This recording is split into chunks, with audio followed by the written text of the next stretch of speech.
Hello and welcome to this live student Q&A.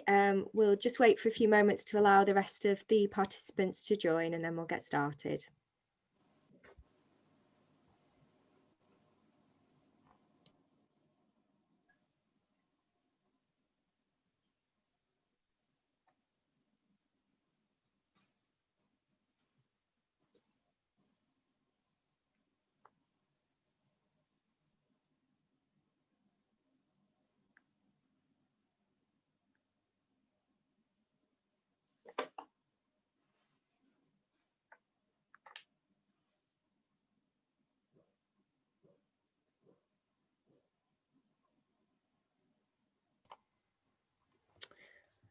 Hello, my name is Vicky Warren. I'm going to be presenting this live student Q&A today for students at the University of Wolverhampton.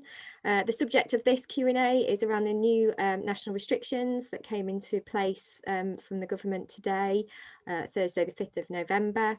So we'll be taking some submitted questions that we've already received, and also if you have any questions that you would like to submit today, if you could put them in the Q&A box and we'll ask those after the advanced submitted questions that we've received. So first of all, we're going to ask our panelists to give a quick introduction to the national restrictions and what they mean for the university and its students. So on our panel today, we've got Deputy Vice-Chancellor, Professor Julia Clark. We've got the President of the University of Wolverhampton Students' Union, Ayo Falana, and we've also got our Academic Registrar, Joe Wright, available to answer your questions. So if we could start with a quick introduction from Julia. I'll hand over to Julia now. Thank you. Thanks, Vicky. Can you hear me okay? Yeah, we can hear you.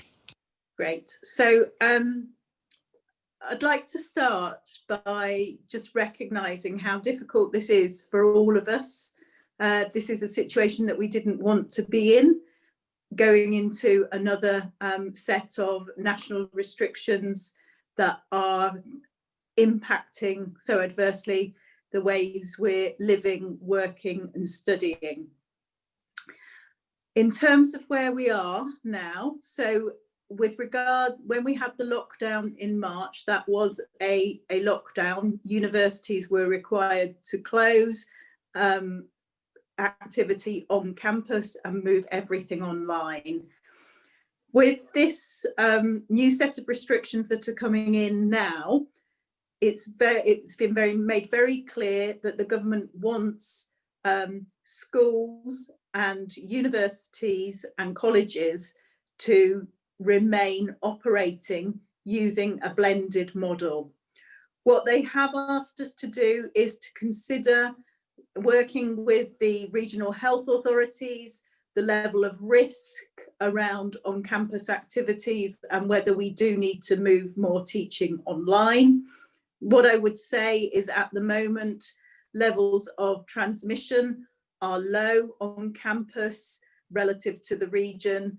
And so at the moment, we will be continuing with the blended model that we have in place, where we seek to ensure that all students have the opportunity to have some of their learning face-to-face on campus and an element of it online.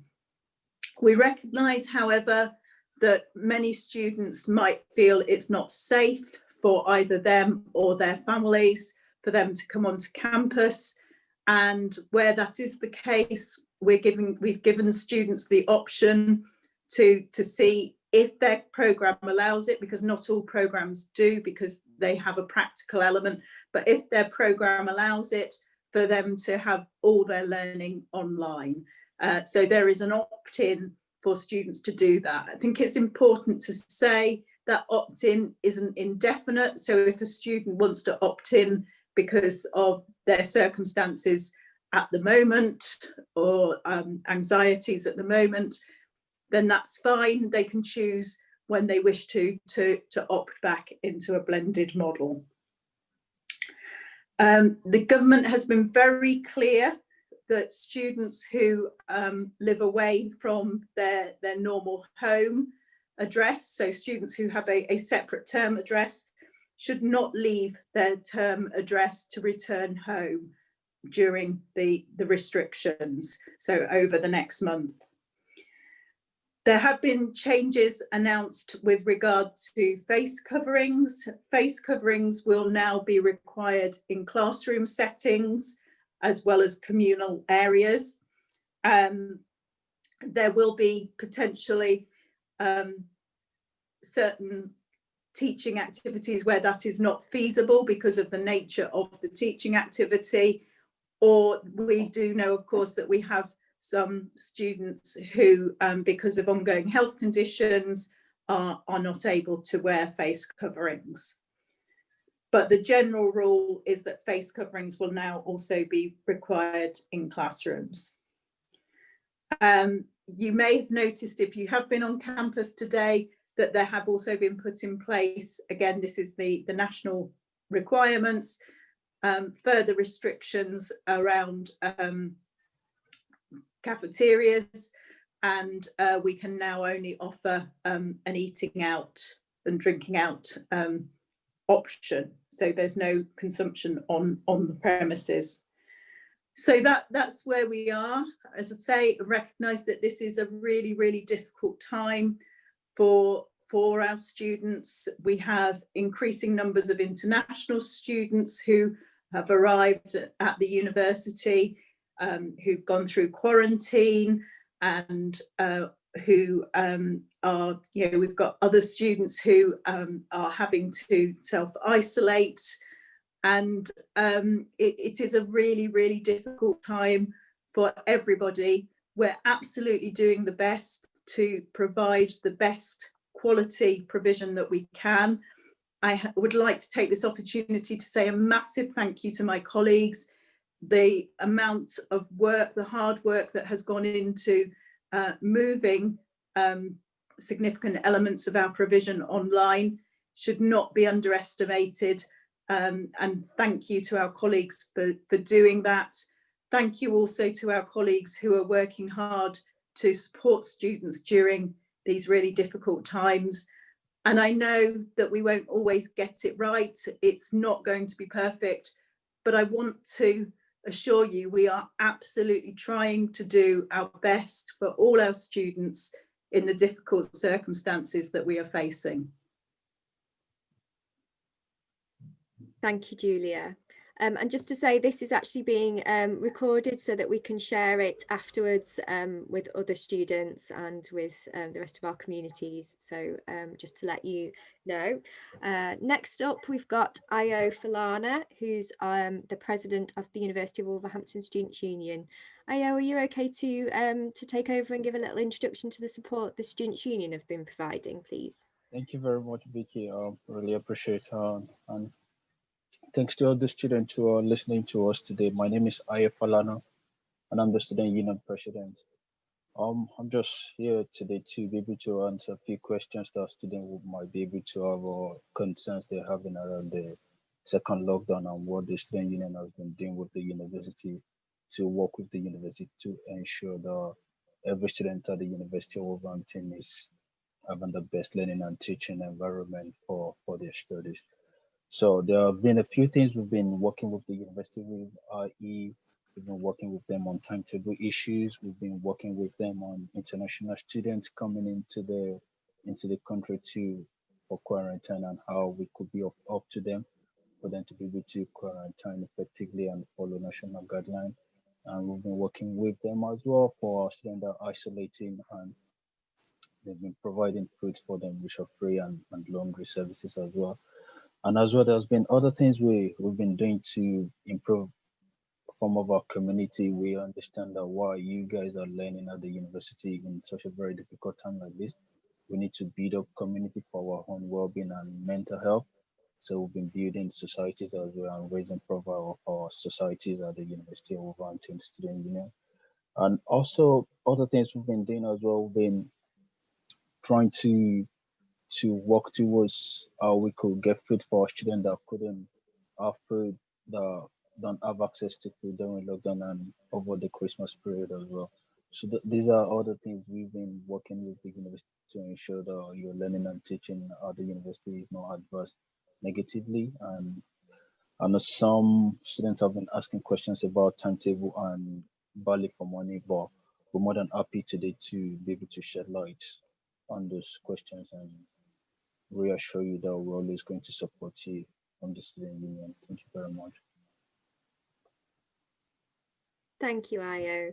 So we'll start now with some of the advanced submitted questions that we received today. So first of all, can students go home and get a refund on accommodation?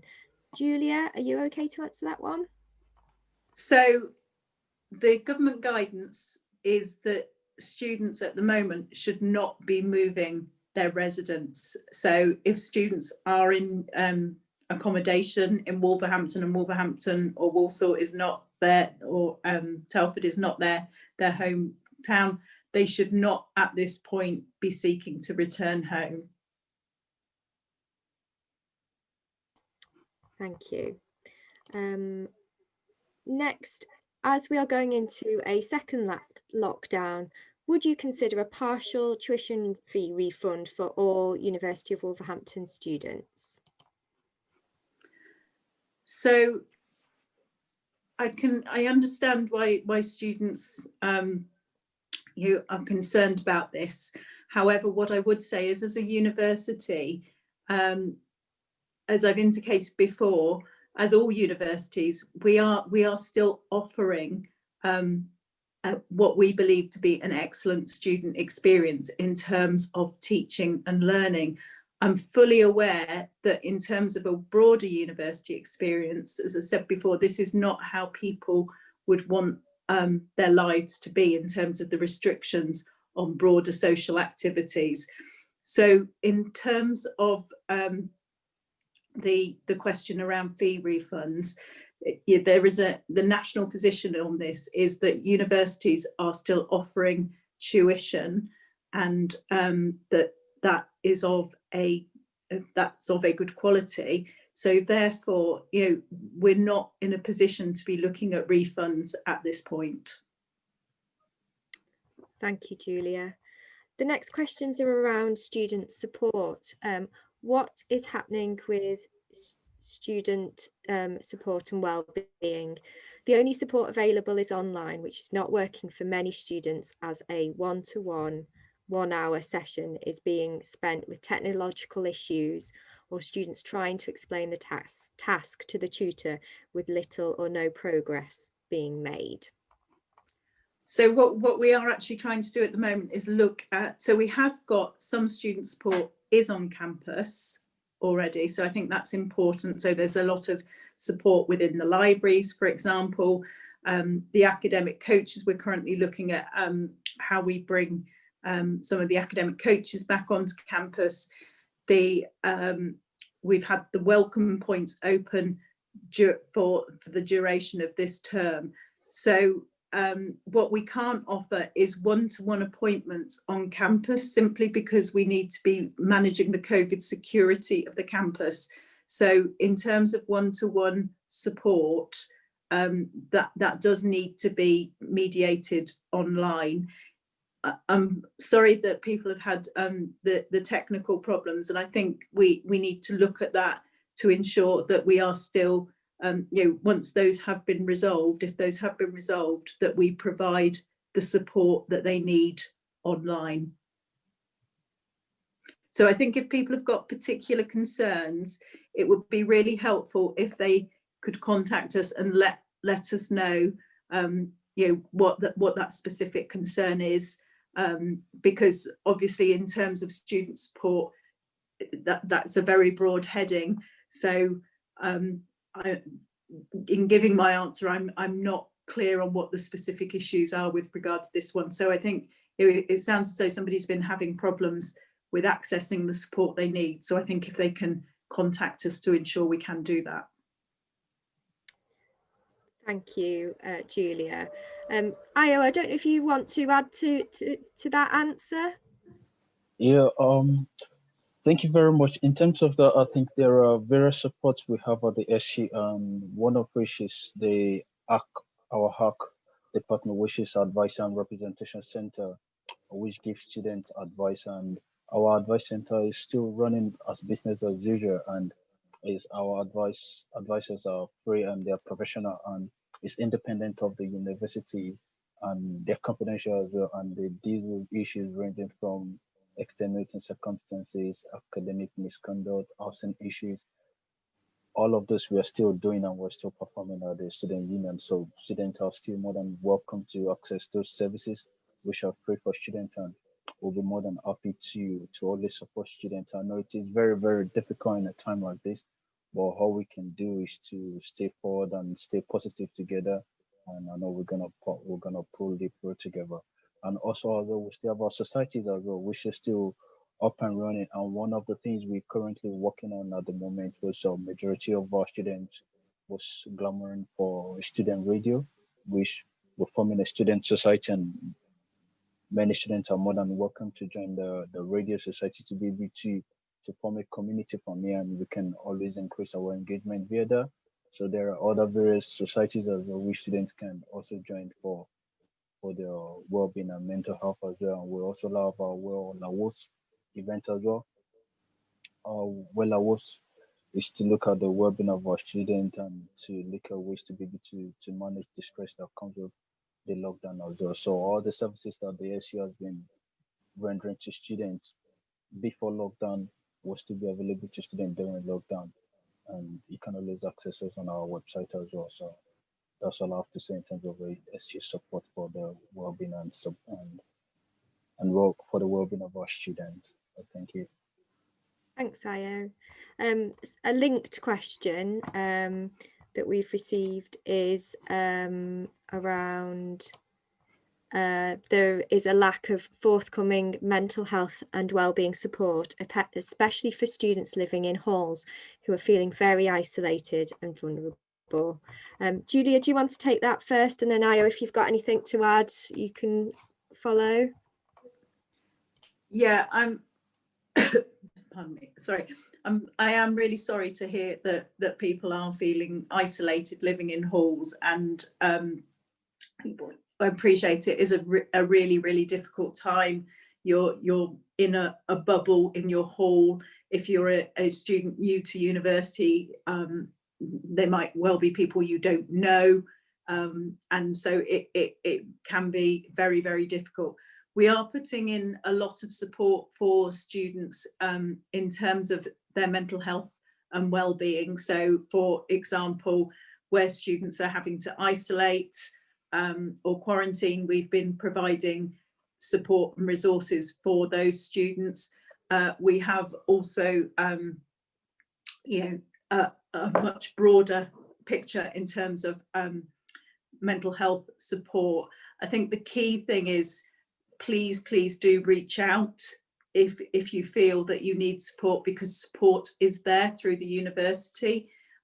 We've got 24/7 report support free through Together All, which is an online community that's monitored by trained clinicians. We've got our dedicated mental health and wellbeing service within the university, which offers one-to-one support and can signpost you to additional support services.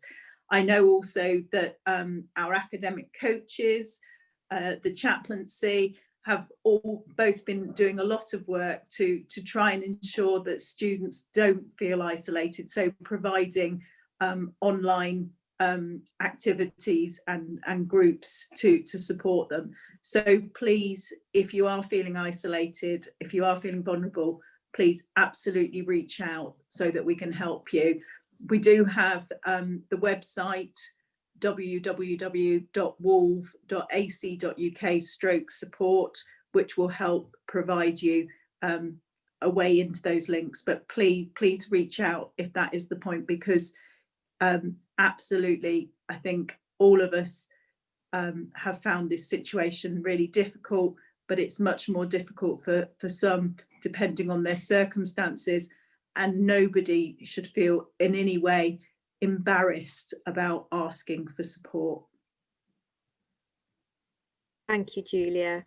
And Io, anything to add to that? Thank you, Vicky. Yes, there's a couple of things to add to that.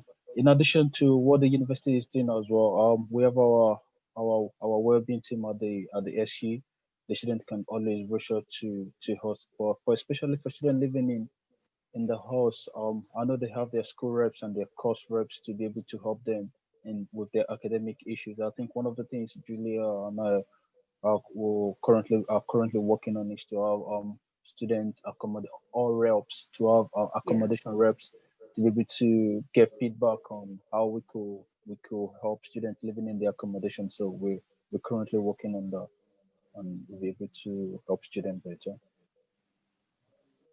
Thank you. The next questions that have been submitted are around international students. So will international students be able to Sorry. go home? Sorry, will international students be able to go home? So at the moment, as I say, we're being told that people should not move their accommodation.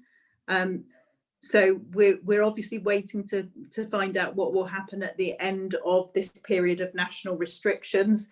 But at the moment, people are being advised not to move within the United Kingdom.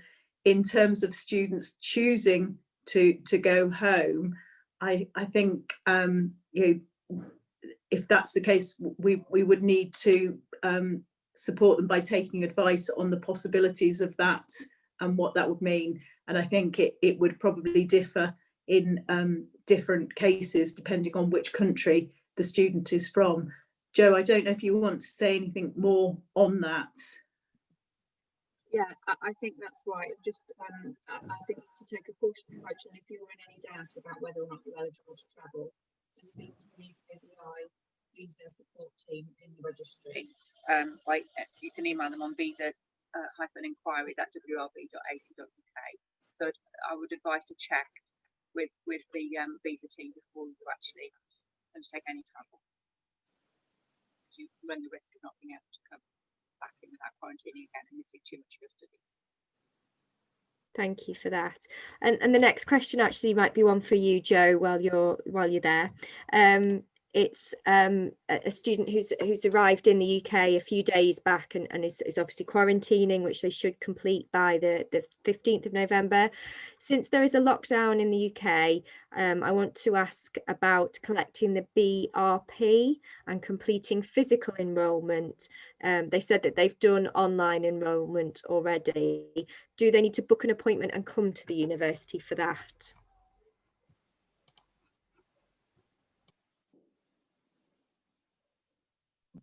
Multiple screens, trying to unmute at the same time as look at the information. Apologies.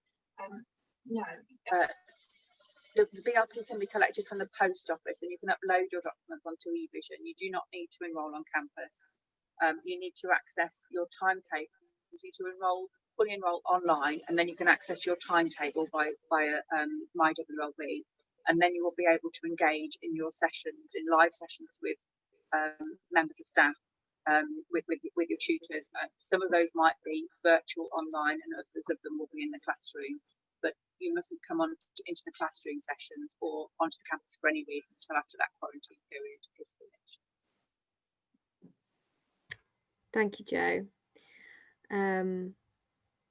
And then another question regarding international students. I would like to know how this new information will affect the month check-in for international students for the next few months, as some of us have just finished self-quarantine and haven't checked in since the beginning of the semester.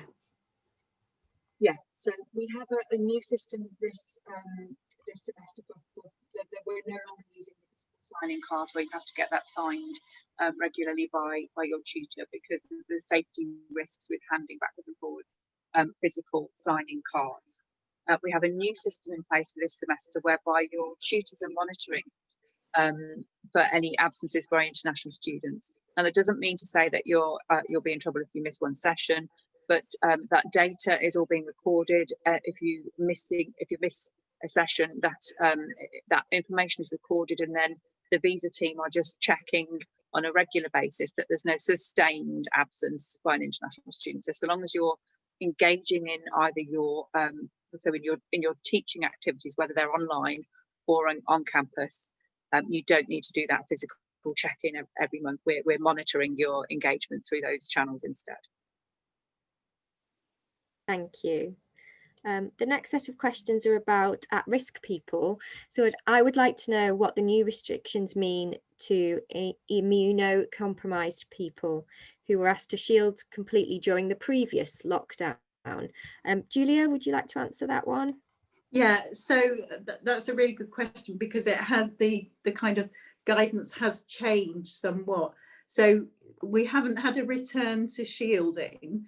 So if you were somebody who was shielding beforehand, you're not required to return to shielding.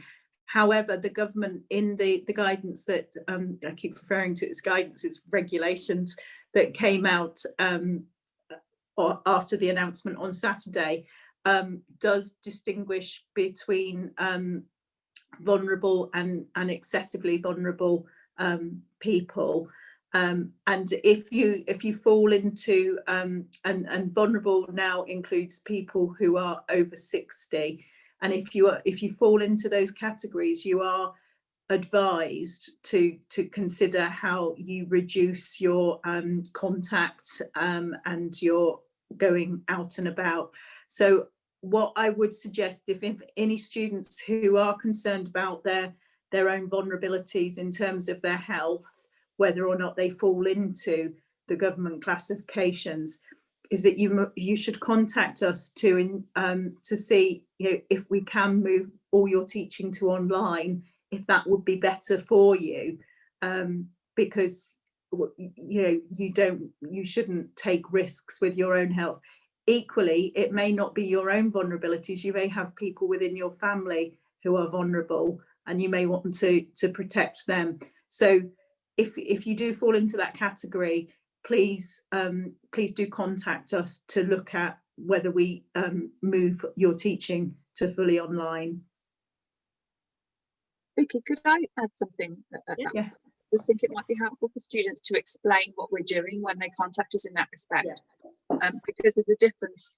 So the importance of you contacting us to tell us that you want to study online means we can actually schedule you for live teaching events with your tutors, but via Microsoft Teams or an online channel. That may not be the mechanism for all of the classes, apologies, but there'll be an online channel where you can have live synchronous teaching with your tutors. If you don't contact us, you're then limiting yourself to having to learn just on the basis of the online materials, rather than having that participative session with your tutors. So it's really important, and this comes back to the value for money question that we were discussing earlier on. It's really important that if you have concerns about coming onto campus, you let us know, so that we can give you the same content, but just via an online channel.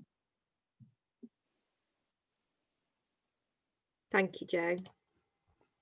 So the next question actually I think would be quite a good one for you to answer as well, Jo. Will the timetable be released before Christmas, and will it be for the remainder of the semester? So if I can just break down that question a little bit, because obviously we've got 2 semesters during the standard academic calendar. The current semester, the timetable should have already been released, or has already been released for the whole of this semester.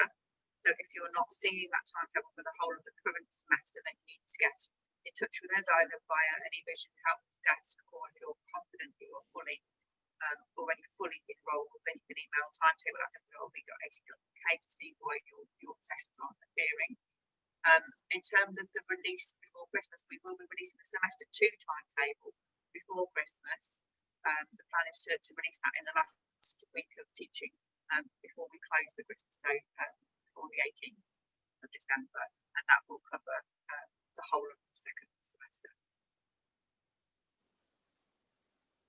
Thank you. Next question is the university carrying out peer-to-peer evaluation of modules, and will this happen? If so. So it's asking, are we carrying out peer-to-peer evaluation of modules? So I'm not quite clear what's meant there by peer-to-peer, but certainly we are carrying out evaluation of modules, and I think one of the important points that we've just been talking about immediately prior to this is the process for ensuring that all students have an opportunity to provide feedback on their module whilst it's going. So rather than waiting till the end of the year or the semester to do the module review for people to fill in their module evaluation, we need to ensure that there's opportunities for students to provide feedback on their learning experience during the course of the module. So that is all in place to roll over the next couple of weeks. Thank you. There's another question which Jo might be able to help with. Does the best 6 modules for classification still apply for this year's students?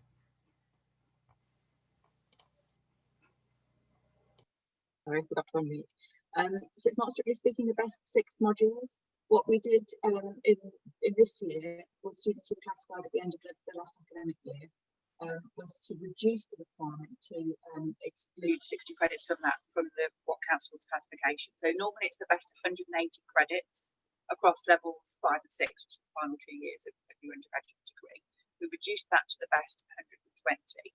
Now, what we've agreed to do in that respect is because that's obviously the impact of students who are studying at their second or final year in semester 2, 2020, that's not stopped now.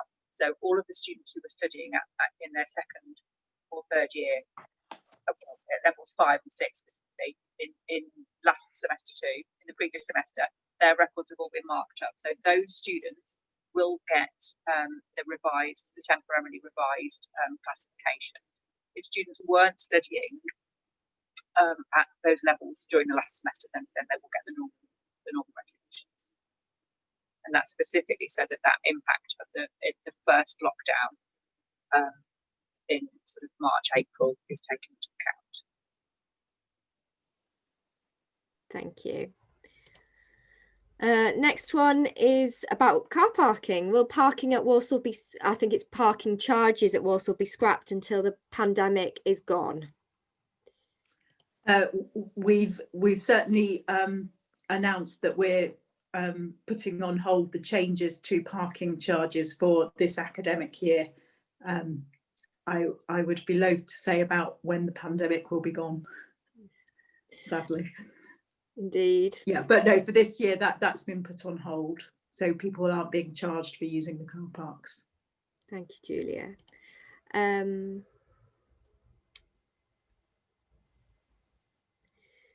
Okay, that question's quite specific, so I think we'll take that one offline. So we'll move to some of the questions that have been submitted during this session. So are international students allowed to study online either here or at home? Jo, do you want to pick this one up? Yeah. So we have some flexibility at the moment. So if students have been unable to travel to the UK for the start of the semester, we are, where it's been agreed with the relevant academic team, we are supporting those students to be able to start their studies from home until they can make it to campus. The Home Office have given us until the 1st of April as the final deadline by which all the students need to be in the UK. But obviously we're managing the situation with students to try and get everybody on to Wolverhampton much sooner than that. We are taking a slightly less flexible approach for our postgraduate intake because we have stronger demand and the travel restrictions have been easier to manage in that respect. So that's why I say by agreement that where we're aware of the situation and we've agreed that the student could start their learning from home before travelling to the UK, then that's okay. It is also perfectly acceptable and obviously important that students study online during their quarantine period when they've arrived in the UK. But then after the quarantine period is over, they are required to attend some face-to-face sessions on campus at the moment under the current restrictions. So where we're delivering the blended learning approach, those students they can't take the option that we referred to earlier to be fully online. Obviously, if anything changes with regard to the restriction levels and we have to move everything online, then that would be different. But for the moment, the international students who are on campus and past quarantine do have to turn up to their face-to-face sessions on campus. Thank you. There's a question there that's about international students who are immunocompromised. What is the shielding procedure in place with the lockdown? I think we have already covered that earlier in the session, haven't we? I can see nods in boxes. So if the person missed that, maybe it was quite near the beginning of the session if you wanted to watch back later when we share it, unless someone wants to quickly. Well, Vicky, I suppose I've just said that international students have to attend on campus. So if we have an international student on a Tier 4 visa who is immunocompromised, then I think we would need to review that. And so I would suggest that that person gets in touch with the visa support team at the email that I gave earlier on, so that we can address that specific situation. Thanks, Jo. Would you mind just saying that email address again, please? Yes, just bear with me. Sorry. It's visa-enquiries@wlb.ac.uk. Thank you. Next one is, it's a comment rather than a question. Not all courses are having face-to-face time in their programme. I am a PGT, which means postgraduate taught student, and have not had a face-to-face class timetabled since early March in the Institute of Education. Okay, I'll follow that one up. I can possibly answer that, Julia, actually, if you'd like me to. So there are some specific courses or course areas where we've had to move things online, and the PGCE, I believe from memory, is one area where there was a requirement to move online prior to students going out on placement. Yeah. So I think there are some specific restrictions around the PGCE that were required by placement providers. Thank you. The next question is, some online sessions have 50+ students in one session, and this is an inferior experience than other students on the same courses who have face-to-face sessions in small groups of 15. Students are not getting a choice if they are allocated to an online-only cohort. Can you create a maximum online class size, maybe 20, so all students get a similar level of support? Jo, do you want to take that one first? Yeah, I'm happy to. Julia might want to come in. So, yeah. Do you want to go first? Yeah, I mean, I will take that back. I think that's well worth us looking into, would be my answer to that, because I fully appreciate the point about if it's an interactive session. So if it's a lecture, then to me, you know, a group of 50 might well work. If it's a session that is then broken up into smaller groups within that for the interactive elements, again, that would work. But if you're saying that there are effectively seminar type activities that we're seeking to run with 50 students in, I can appreciate that sounds a little bit on the high side. So I will follow that up to check what the situation is there. Thanks, Julia. Next one is again a comment rather than a question. There is no timetable for after Christmas for PG students, postgraduate students. As that's timetabling, Jo, do you want to take that one? I will take that one away and follow up. But so it's my understanding that the whole of the timetable for semester one has been released. But I guess the reason why the tail end of the postgraduate one might not be available is because of the delayed start date. So I will follow that up and get a publication date for the first for the tail end of the postgraduate semester one. Thank you, Jo. And Julia, just noticed that the person who asked about the 50+, they've confirmed it was a seminar for 50 students. Okay, I'll look into that. Thank you. Then we have a question. How can we collect ID cards and enrolment letter from the university, since these are asked for by banks to open an account for international students? Julia, do you... Or... That will be a Jo question. I can answer about the letters. I believe those have been sent out by post. I'm actually not 100% sure about the ID cards because they're issued by the library team, and I'm not so closely involved in that. So but I guess I can find out and we could report back after the event. Thank you. That's great. Well, they must be issuing them because we're asking students to make sure they have them when they come onto campus, and requiring them to show the buses, etc. But I'm just not completely sure what the process is. I'll find out. Thank you. I spotted that. Sorry, could I just come back, Vicky, as well?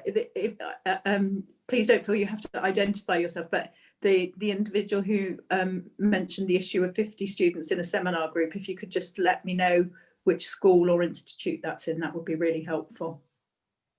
Thank you. If you want to pop it in the Q&A box anonymously, we can take that away. Or if you just want to drop me an email later on, then that's fine. An email. Yeah.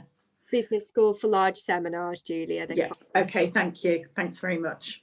Thank you. There was a question that was submitted about meeting up with lecturers and fellow classmates in person. What are the way they phrased it? What is the model for meeting up with lecturers and fellow classmates in person? Julia, would you be able to talk about that a little bit? So obviously at the moment we have to follow. So if we're talking about physically meeting up, we cannot do that because of the rule of 6. So anything that is meeting up physically has to be in the context of the socially distanced classroom. I do think that I appreciate that students want to have opportunities for interaction with their peers in their cohort, and so we and students more broadly. So we have got a number of online opportunities for that, both within modules in terms of staff using breakout rooms, etc., for discussions, or just having more informal chats around the students' programme, rather than something that is purely about what they're learning. And I think it's also perhaps helpful if IO comes in here as well, because the Students' Union is doing a lot of work as well to support students in terms of having that interaction. Thanks, Julia. IO, would you like to add a bit? Yeah, thank you, Vicky. The Student Union is always available to always of students in their regards to always attend to them. I think the best route to always do that is to contact us, the sabbatical officer and the school reps as well, because we need to know where these stuff are open, to be able to know where to channel our resources and to be able to help them better. Thank you.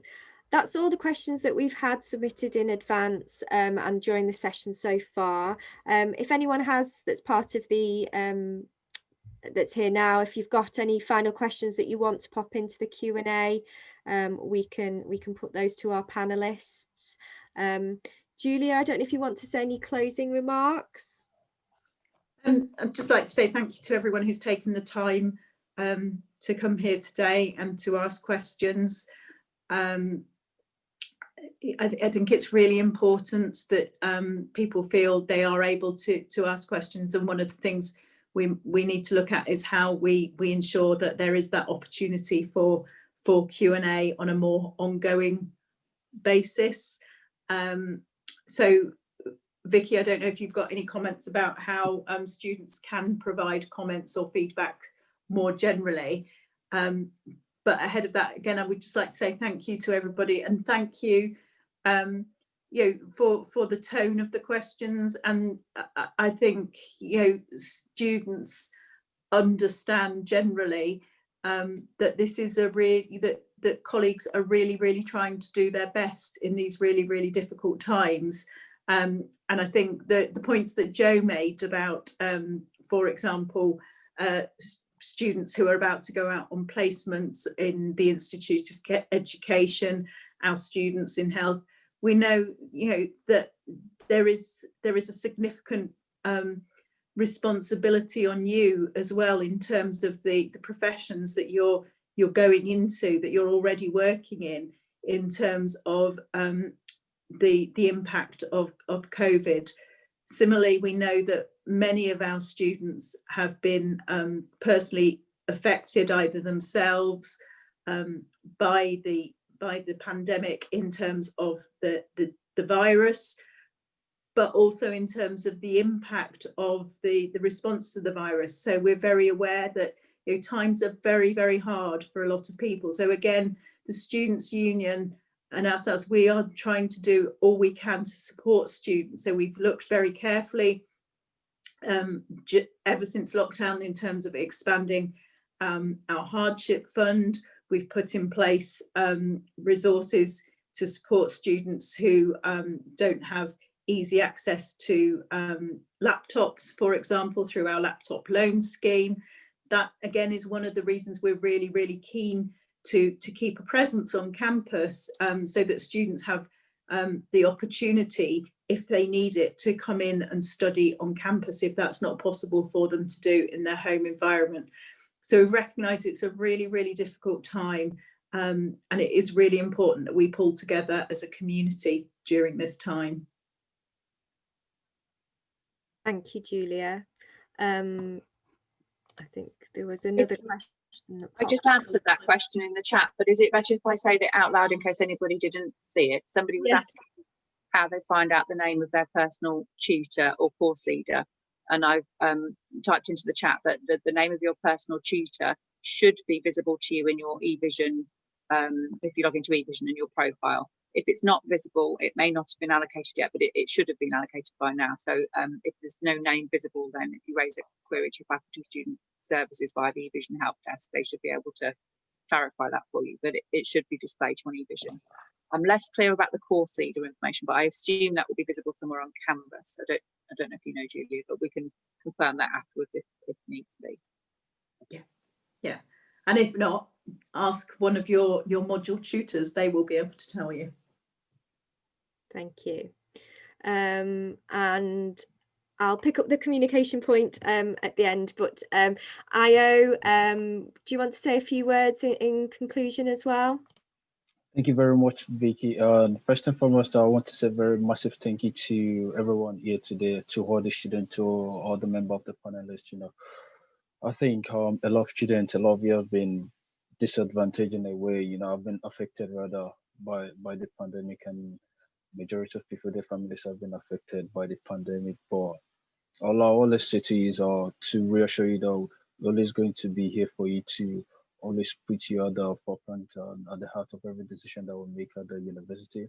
We at the Student Union, we're always working with the university, and sometimes we disagree with them as well to agree to be able to give you the best. Most times we actually disagree to student, and we find that we're fighting for the same cause at the end of the day. And I just wanted to know as well that the support is there for you. The sabbaticals are there for you. The 4 sabbaticals are always there for you. The school reps are there for you. You can always contact them and it will always get to us. The course reps are there as well. The module leaders are there as well. The personal tutors are there.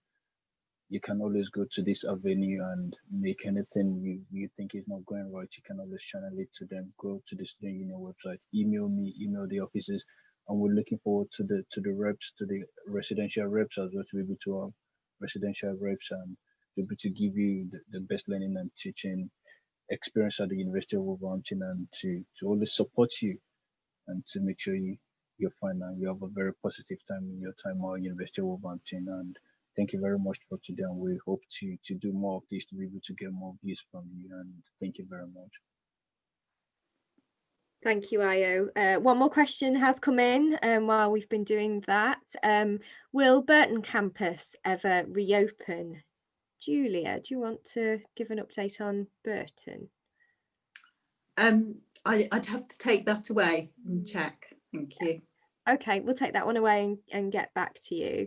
As Julia touched on around the communications, as you will have seen, we've been doing weekly communications to students on a Thursday, going out via email to the email address that you've got registered with us, that gives an update on all sorts of things where we to do with timetabling, extenuating circumstances, and also the national and local restrictions that we have during the COVID-19 pandemic, and obviously an update regarding face coverings as well, as they are now mandatory in all areas. So that's what we've been sort of doing on a Thursday, is doing that weekly communication. As well, if students have particular sort of questions that they want to ask, an email address that you could use is student@wlv.ac.uk, and that's student support and wellbeing, so they'll be able to help you with any sort of support needs that you have, or any questions that you have regarding support or help that you need. That email, that website address that Julia mentioned earlier is quite a nice one to remember as well. I put the longer version of it in the chat earlier, but it's wlv.ac.uk/support, and that has all sorts of links to lots of different type of support. It's a bit of a hub for support that the university has for our students. So that's the points. And obviously we have eVision as well, where you can get in touch and log a help desk call if you've got anything for your faculty or anything to do with your course as well. So I don't know if anyone else has points of contact or communication that they would like to flag up. Jo, I don't know if there's anything you would like to mention. Not particularly, apart from for international students, the visa contact people that I mentioned earlier on. We have a student records team that are sort of trying to help with the enrolment and student finance queries as well. But I don't know their email off the top of my head, I'm afraid, because ordinarily those queries come via the faculty student services, and it's sufficient anyway to just raise their eVision help us. Thank you. Julia, was there anything you wanted to add? That's it from me. Thank you very much, everybody. And just to say, as I mentioned, this has been recorded and we will share it after the event. And a thank you to the students who've attended today and submitted your questions in advance and during the session. We really appreciate you getting involved and getting in touch. So thank you to our panelists, Julia, Jo and Io, for your help and your answers today. And we'll draw this to a close. So thank you once again, and take care and stay safe. Thank you. Bye. Bye.